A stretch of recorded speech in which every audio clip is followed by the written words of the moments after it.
Nous sommes en direct du B7L9 en compagnie de Moustapha Haddad qui va nous présenter son ouvrage L'embrigadement des jeunes pour le djihad, le paradoxe tunisien, un livre qui vient de paraître aux éditions Arabesque. Tout d'abord, Moustapha Haddad, bienvenue. Quel est le contexte de cet ouvrage et comment est-ce que vous avez effectué ce travail? Merci Hatem, merci beaucoup pour cette opportunité.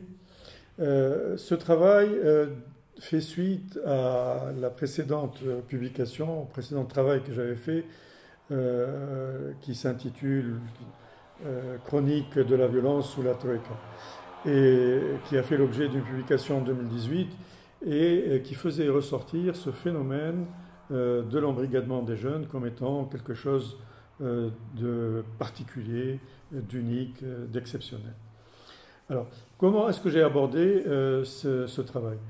J'ai commencé à essayer de comprendre en me posant certaines questions, disons 5 ensembles de questions. Le premier ensemble de questions, c'est quelle est l'importance de ce phénomène?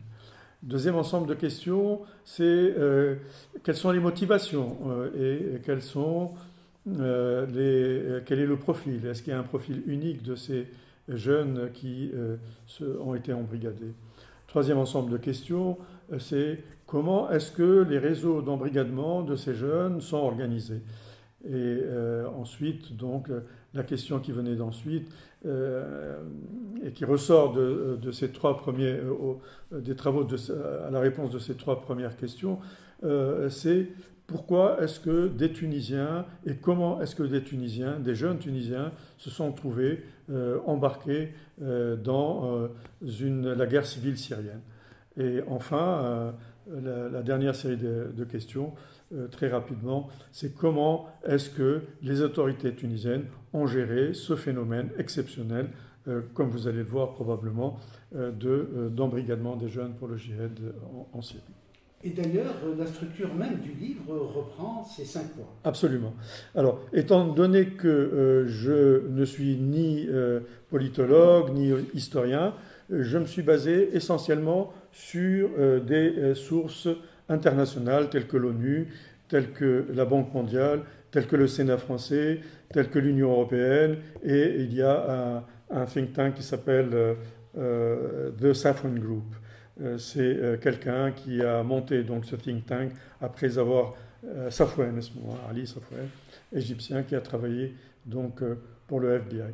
Donc c'est à partir de ces lectures-là, essentiellement, bien sûr, les autorités tunisiennes également, les déclarations, les publications des autorités tunisiennes. Donc c'est à partir essentiellement de ces travaux que j'ai essayé de faire une synthèse et de répondre à ces différentes questions. Donc, commençons par le début. Combien sont-ils? Depuis quand et où vont-ils? Merci. Ces questions sont importantes. Pourquoi? Parce que, au départ, certaines parties prenantes ont essayé de minimiser le phénomène. La deuxième raison, c'est que, avec le temps, leur nombre a évolué avec le temps et selon les sources. La troisième question, c'est également, au début, même les médias internationaux disaient départ en Irak, en Syrie, alors que vous allez le voir, ces jeunes sont partis essentiellement en Syrie. Alors combien sont-ils?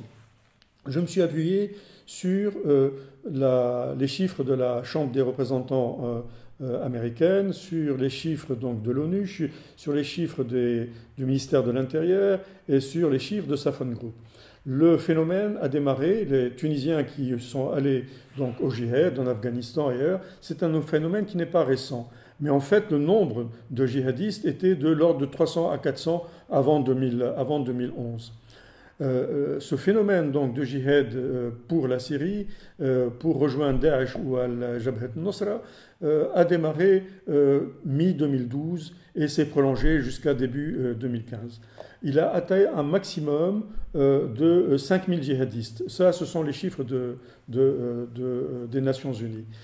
Pour The Safwan Group, leur nombre a atteint 7000, en comptant la Libye, où il y aurait en 2015 jusqu'à 1500, et en Syrie, il y aurait environ 4000 à 5000 jeunes Tunisiens qui ont rejoint le djihad en Syrie. Très peu sont allés en Irak, très peu sont allés au Mali, par exemple, très peu sont allés dans d'autres pays, très peu ont rejoint les autres pays où le printemps arabe, tel que l'Égypte, tel que Bahreïn, tel que le Yémen. C'est seulement à partir de fin 2014, début 2015, que les jeunes qui allaient au djihad ont été soit stoppés en Libye, soit sont rentrés, sont revenus vers la Libye, après que les bombardements de Daesh ont commencé en fin 2014, courant 2015. Voilà donc une réponse rapide concernant leur nombre.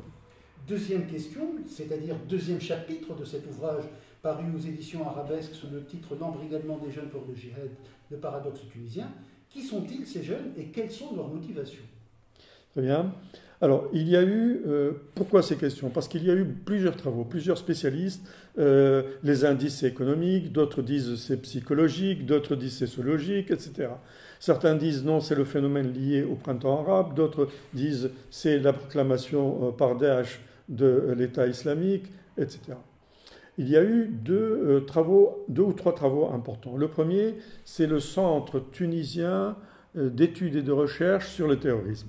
Ce travail, ils ont dépouillé à peu près 2000 dossiers de jeunes qui ont été interpellés, qui voulaient rejoindre le djihad, voilà, qui de retour ont été interpellés, et qui donnent une bonne image, avec les 2000 dossiers, ils donnent une bonne image. En fait, c'est des jeunes, des hommes, et non pas très peu de femmes, jeunes, moyenne d'âge 24-25 ans, très peu d'adolescents et très peu de troisième âge. C'est des gens qui ont un certain niveau d'éducation, ce n'est pas que des gens illettrés, il y a des médecins, il y a des ingénieurs, mais bien sûr, la majorité, c'est des gens d'un niveau, disons, du secondaire, du lycée. C'est des gens qui viennent d'un peu partout, essentiellement des urbains, essentiellement du littoral. Il y a le Grand Tunis, il y a Benzart, il y a Ben Guerden, il y a Sidi Bouzid. Bon, donc ils viennent d'un peu partout. Ils viennent de tous les milieux.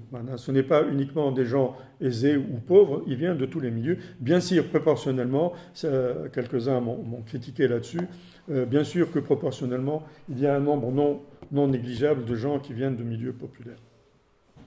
Alors, quelles sont leurs motivations? Comme je disais tout à l'heure, leur motivation, surtout le travail qui a été fait par les Nations Unies, par Mikhail Ayari, c'est lui qui a fait l'étude pour les Nations Unies.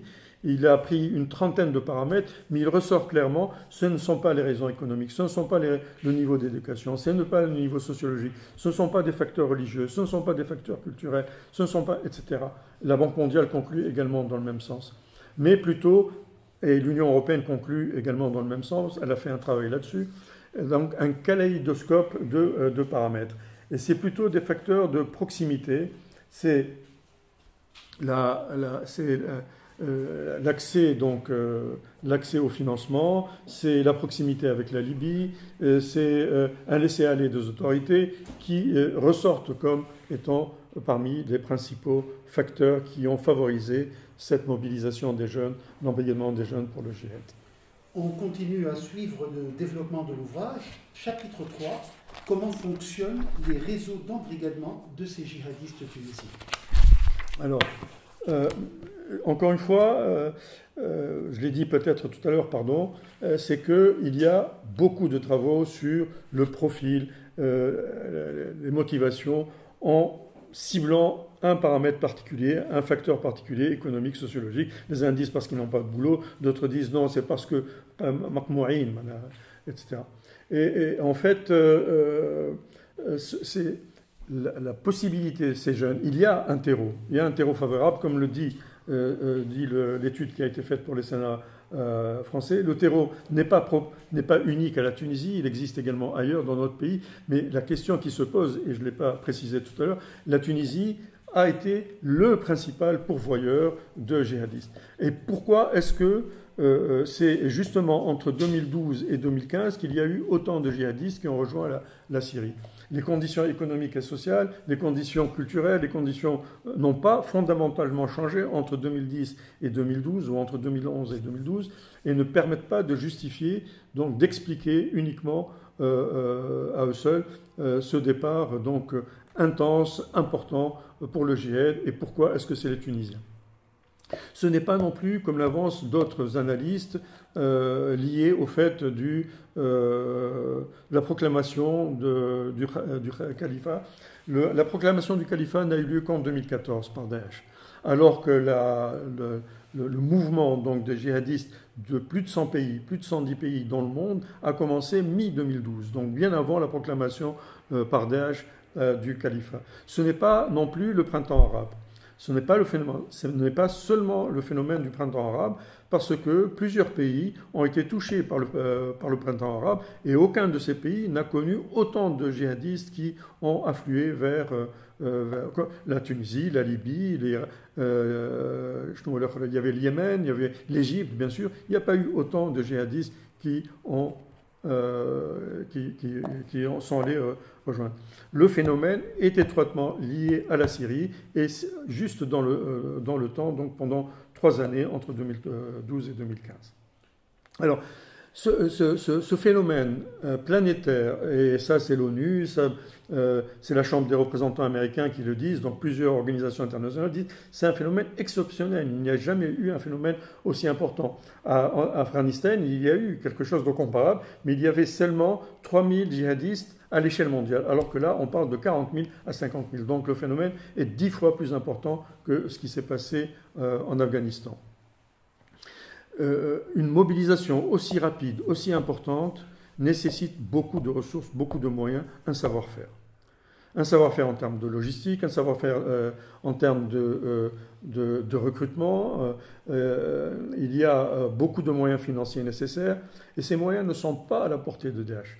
Il y a nécessairement une certaine complicité dans les pays d'où partent les djihadistes. Il y a une certaine complicité dans les pays par lesquels transitent les djihadistes, et je vais en parler tout à l'heure. Il y a la Libye, où il y a des camps de travail pour les Tunisiens, il y a des camps d'entraînement, pardon, et il y a la Turquie qui a joué un rôle important, essentiellement parce que c'était la principale voie d'entrée en Syrie de ces djihadistes. Donc c'est une organisation, moi je l'appelle transnationale, où il y a beaucoup de ressources financières, mais également beaucoup de savoir-faire. Donc c'est probablement des gens qui ont déjà une expérience avec l'Afghanistan. Il y a sur le plan interne en Tunisie, ceci n'a été possible que parce qu'il y avait également une organisation qui a contribué à cette mobilisation. Alors, par quoi se concrétise cette organisation? Il y a eu tout d'abord des centaines de mosquées, et ça, c'est le ministre, à l'époque, en 2012, l'avait dit, le ministre du culte. Il a dit 400 mosquées sont sous le contrôle des salafistes radicaux, des salafistes djihadistes. Il y a également des camps d'entraînement. Ils ont été niés, l'existence de camps d'entraînement au début. Puis ensuite, il y a effectivement, ça a été reconnu qu'il y avait des camps d'entraînement en Tunisie. Mais il y a également des camps d'entraînement en Libye. Qu'est-ce qu'il y a encore? Il y a eu des dizaines, une vingtaine moi je les appelle les stars de la prédication, qui sont venus d'Arabie Saoudite, de Bahreïn, d'Égypte, etc., qui sont venus en Tunisie et qui ont appelé au djihad, qui ont parcouru la Tunisie en long et en large. Qu'est-ce qu'il y a eu? Il y a eu également, on n'est pas sûr jusqu'à présent parce que l'enquête n'a jamais abouti, n'a pas pu avoir lieu, c'est le transport aérien avec Sifax Airlines. Donc une enquête parlementaire a été initiée, mais en fait cette enquête n'a jamais, on ne connaît pas les résultats de cette enquête. Est-ce que j'ai oublié? Il y a eu également un appui, ou au moins, si ce n'est pas un appui, on a fermé les yeux sur un appui financier, bien sûr. Il y a eu donc beaucoup d'argent. Certains phénomènes ont été signalés. L'ancien gouverneur de la banque centrale tunisienne avait signalé qu'il y a eu des associations caritatives, dites caritatives, qui sont soupçonnées d'avoir financé le terrorisme. Je signale en passant qu'entre 2010 et 2016, pardon, le nombre d'associations a doublé. On était à peu près à 9 000, 10 000 associations. Il y a eu 10 000 associations qui ont été créées en l'espace de 5 ans, 6 ans. en l'espace de 5 ans. Et parmi ces 10 000 associations, il y en a 2 000 qualifiées d'associations caritatives. Mais il y a 157 ou 158 associations qui sont soupçonnées d'avoir financé donc, ces mouvements de djihadistes.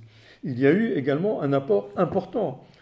Juste, je signalerai que dès janvier 2012, il y a une cérémonie présidée par notre Premier ministre et l'émir du Qatar de l'époque, avec Qatar Charity qui a financé des associations dites caritatives. Donc il y a eu beaucoup d'argent qui ont été injectés en Tunisie. J'ai oublié certainement autre chose, mais c'est essentiellement lié à ces différentes filières. Voilà, pour l'instant. Donc une question sur les enjeux du conflit syrien et également sur la manière dont les autorités tunisiennes ont géré ce flux de djihadistes. Bien, on y va, on reprend. Alors, pourquoi est-ce que, comme je disais tout à l'heure, l'essentiel, 90% des jeunes qui ont rejoint le djihad sont allés en Syrie et durant la période 2012-2015, pendant 3 ans, et pour rejoindre Daesh ou Jabhat al-Nusra. Alors, la question suivante, pourquoi est-ce que ces jeunes vont en Syrie? Quel est l'intérêt de la Tunisie? Quel est l'intérêt des Tunisiens? Donc c'est beaucoup plus, je me suis intéressé à essayer de comprendre donc, ce conflit, cette guerre civile syrienne qui a été déclenchée en 2011 dans la foulée du printemps arabe, après la Tunisie, après la Libye, l'Égypte, donc il y a eu d'autres pays, Bahreïn, le Yémen, puis donc il y a eu Syrie, il y a eu un soulèvement, donc des manifestations dès le mois de mars à Derna entre autres. Et très vite, donc plusieurs pays, parmi les puissances occidentales, en particulier les États-Unis, et en Europe également, ont estimé que le régime alawite et Bachar al-Assad devaient quitter donc le pouvoir en Syrie. La Tunisie a été l'un des principaux acteurs. Il faut rappeler qu'en février 2012, la Tunisie a organisé, avec le Qatar, le financement du Qatar, une conférence internationale des amis de la Syrie. La Tunisie a été l'un des premiers pays à avoir rompu ses relations diplomatiques avec la Syrie. La Turquie également a joué un rôle important. La Turquie a joué un rôle important. Elle a accueilli l'armée de libération, l'armée syrienne libre. Donc c'est des officiers qui ont quitté l'armée régulière syrienne pour constituer l'armée libérienne. Bref, très rapidement, donc au départ, donc aussi bien les pays occidentaux que leurs alliés de la péninsule arabique ont soutenu, donc la Tunisie également, ont soutenu la rébellion pour le départ de Bachar al-Assad et la chute du régime alawite en Égypte. Très vite, Daesh, l'État islamique, qui a été constitué bien avant donc, cette période, a pris en 2013, a gagné beaucoup de terrain face à l'armée syrienne et arrivé à une occupation maximum en 2014. Pardon. Face à cette montée et face aux horreurs, aux massacres qui ont été perpétrés par Daesh et par Jabhat al-Nusra, en septembre 2014, les Américains et les puissances occidentales ont décidé de s'attaquer en priorité à Daesh et à Jabhat al-Nusra. Il y a une résolution des Nations Unies en septembre 2014 qui a décidé de s'attaquer en priorité à Jabhat al-Nusra Daesh. La guerre civile a pris fin en 2019 avec la chute donc, de Daesh qui a perdu donc, pratiquement tous ses territoires qui ont été conquis. Mais la Syrie a perdu. Il y a eu donc plus de 400 000 morts. Il y a eu des millions de réfugiés, de déplacés. Et le pays était complètement... les infrastructures du pays ont été complètement démolies.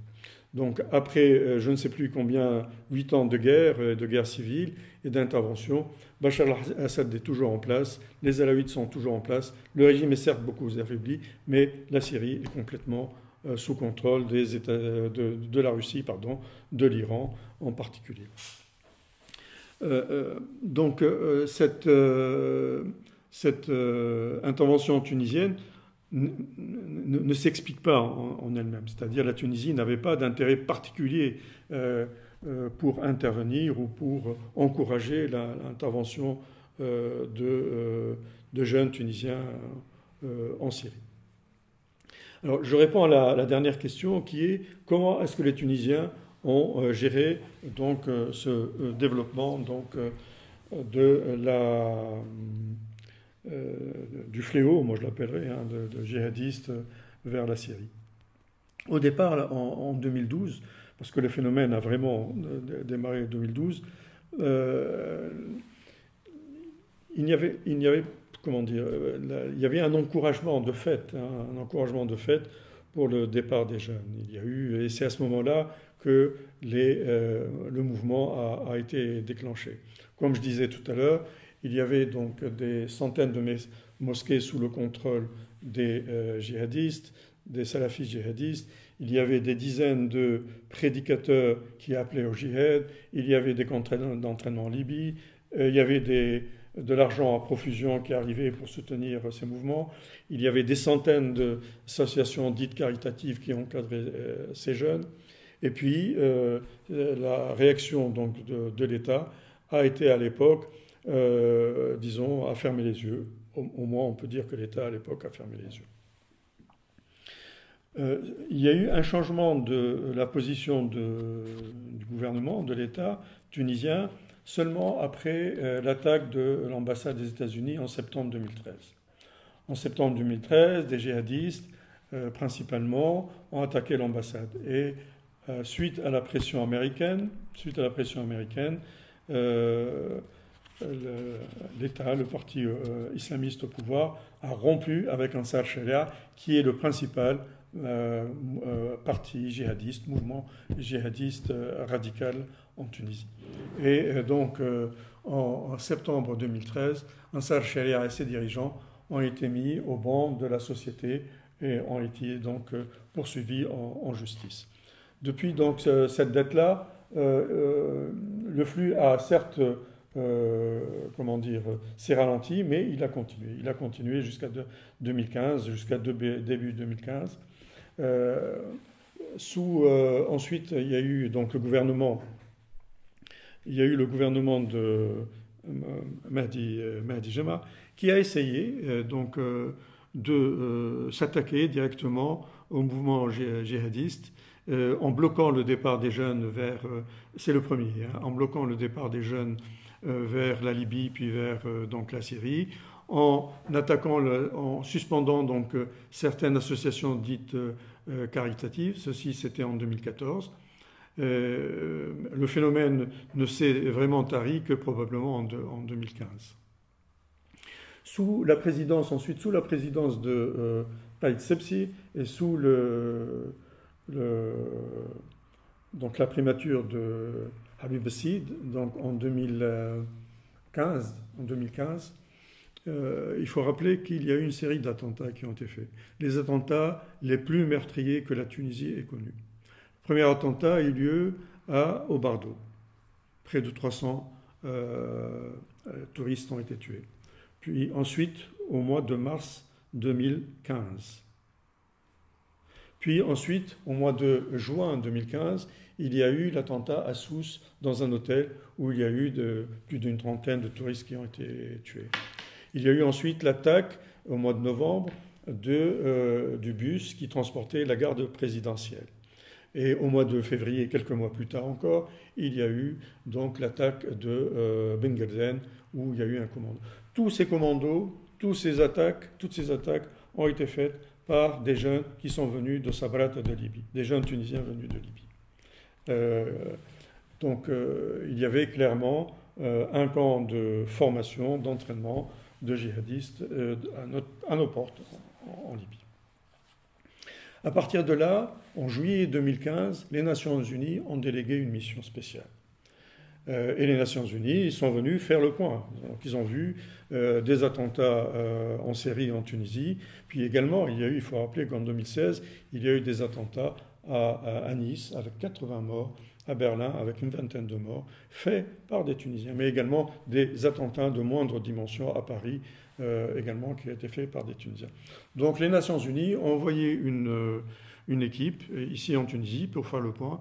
Et là, ils ont constaté qu'il n'y avait pas de stratégie, qu'il y avait un laisser-aller, que les jeunes qui étaient embrigadés, ils les avaient nommés mercenaires, c'est-à-dire qu'il y avait un financement, il y avait de l'argent qui était perçu par ceux qui embrigadaient, il y avait de l'argent qui était perçu par les jeunes qui partaient. Après donc, cette intervention des Nations Unies, au mois de juillet 2015, le gouvernement d'Habib Sid a pris une série de mesures. Mise en place d'une stratégie, ce qui n'a pas été fait depuis des années, a été finalement engagé. Création d'une cellule pour le suivi, blocage des voyages, etc. Donc il y a une série de mesures qui ont été faites. Mais Habib Sid ne s'est pas vraiment attaqué aux racines du mal. Arrive ensuite, Habib Sid donc, est remplacé par Youssef Chahd en 2016. Youssef Chahd reste 3 ans et demi et c'est le plus long mandat qui a été fait, donc en comparaison avec ses 5 prédécesseurs. Youssef Chahd a d'autres priorités, donc il ne s'est pas tellement occupé de ces problèmes. Mais à la fin du mandat de Youssef Chahd, là aussi, il y a eu une série d'attentats. Il y a eu une jeune femme qui s'est fait exploser, une kamikaze. C'est la première fois en Tunisie qu'il y a une kamikaze qui se fait exploser sur l'avenue Habib Bourguiba. Et il y a eu ensuite le jour où on hospitalise le président Sid à Tunis, 2 attentats le jour même, faits par des kamikazes. Il y a eu une commission d'enquête qui a été engagée en 2017 par Leïla Chettaoui, mais la commission d'enquête n'a pas fait long feu. Très vite, elle a été, disons, phagocytée, dès qu'elle a commencé à vouloir écouter les anciens responsables, disons, de l'Intérieur ou du Premier ministère. Leïla Chettaoui a été écartée. Et enfin, il y a eu l'affaire Khartas, qui jusqu'à présent, on ne connaît pas le suite. L'affaire Khartas, c'est un expert tuniso-allemand, un expert auprès de l'ONU, pour enquêter sur le mouvement d'armes entre la Tunisie et la Libye, alors que la Libye est sous embargo. Khartas a été arrêté à l'aéroport, il a été mis en prison quelques mois, puis libéré, et les Nations Unies ont publié en juillet 2019 un communiqué où ils confirment donc que Khartas a fait son boulot et ils demandent aux autorités tunisiennes de diffuser le rapport un maximum, ce qui n'a pas été fait. J'essaierai de conclure en 2 mots. Certains ont dit que c'est un paradoxe. Moi, je dis que c'est un paradoxe qu'en apparence. Il y a eu plusieurs publications qui ont été faites. Ce cas de djihad tunisien a beaucoup intéressé. Donc, il y a eu beaucoup de publications, y compris le ministère des Affaires étrangères en France a publié quelque chose là-dessus. Et le ministère des Affaires étrangères en France, il met tout sur le dos des déçus de la Révolution. Or non, c'est faux. Ce n'est pas des déçus de la Révolution, parce que le mouvement a commencé en 2012, alors que Ansar Sharia avait pignon sur rue et que les islamistes étaient au pouvoir en Tunisie. Non, c'est un phénomène qui est parti au début de la Révolution, et donc ça ne peut pas être seulement les déçus de la Révolution. Donc ils intitulent le rapport le paradoxe tunisien. Donc je disais, ce n'est pas un paradoxe, parce que, comme le disait le Sénat français à propos des jeunes Français qui sont partis au djihad en Syrie, il y a un ressenti tunisien, un ressenti des jeunes musulmans, je dirais, un peu partout dans le monde, comme quoi il y a une injustice vis-à-vis du monde musulman. Donc ce ressenti existe, il faut en être conscient. Donc le terreau existe, c'est ce que le Sénat français appelle le terreau, il existe un terreau. Ces jeunes estiment que, à tort ou à travers, moi je dis à tort ou à raison, que les communautés musulmanes dans le monde, il y a une certaine injustice envers ces jeunes. Moi-même, je vois, je ressens, je comprends, disons, ces jeunes. Mais il y a eu également, ça n'a été possible que parce qu'il y a eu un appel. L'appel, ça a été la guerre civile en Syrie, donc pour écarter donc, Bachar al-Assad. Et il y a eu un réseau transnational puissant. Ça, il faut le dire, un réseau transnational puissant qui a favorisé, organisé, financé cette possibilité. Parce que sinon, pourquoi il n'y aurait pas eu autant vers la Libye, pourquoi il n'y aurait pas eu autant vers l'Égypte, autant vers le Yémen, autant vers... Non, ça a été spécifique à la Syrie, dans le temps, donc limité dans le temps, et d'une manière très intense. C'est-à-dire, jamais il n'y a eu autant de jeunes qui ont été mobilisés à travers le monde.